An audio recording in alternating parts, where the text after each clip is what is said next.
Lors du premier confinement, j'ai eu des objectifs un peu irréalistes. Moi, je me disais, c'est cool, tu sais, du temps de libre, je vais pouvoir m'instruire.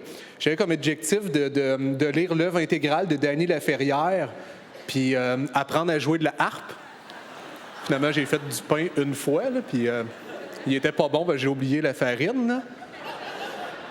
Je sais pas pourquoi on a une propension, en fait, quand on a du temps de libre pour le divertissement plutôt que l'enrichissement. Parce que, je veux dire, on est rendu avec des quiz que le but, ce n'est pas de trouver la bonne réponse, mais la réponse la plus populaire. La guerre des clans, là, ça n'a pas été inventé pour les érudits, là.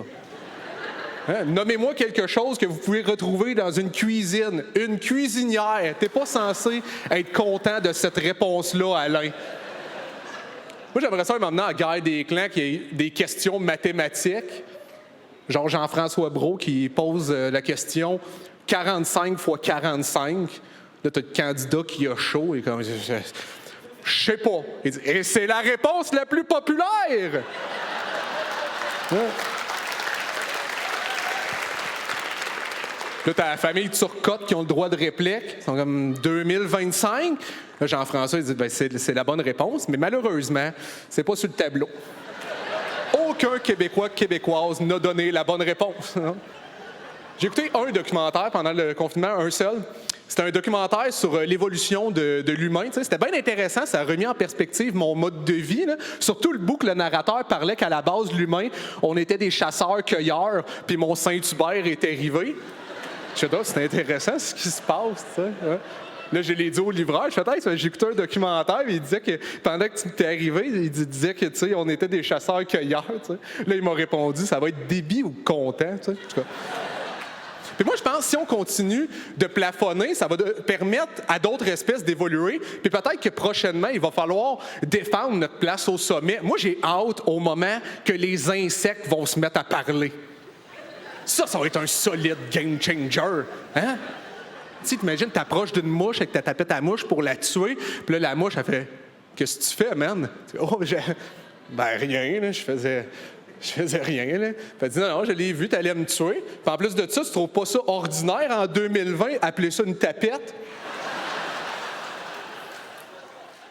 Ah non, ça serait cool, là, un moment donné, que les mouches se mettent à parler. Tu sais, il y en a une qui passe, « Salut, salut! » Ah, t'arrêtes. Excusez-moi, est-ce que vous savez où c'est que je pourrais trouver de la marde?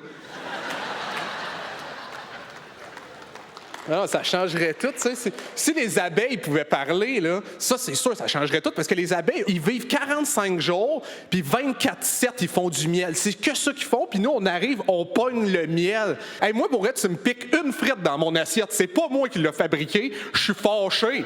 Tu pognes mon miel que j'ai passé ma vie à fabriquer, et non, tu vas le manger nature, ton yogourt. En plus, c'est collectif, le miel. On manque de respect à beaucoup d'espèces. Je veux dire, tu sais, un moment donné, là, les abeilles ont été voir les fleurs. Ils ont fait, écoutez, on a un solide projet.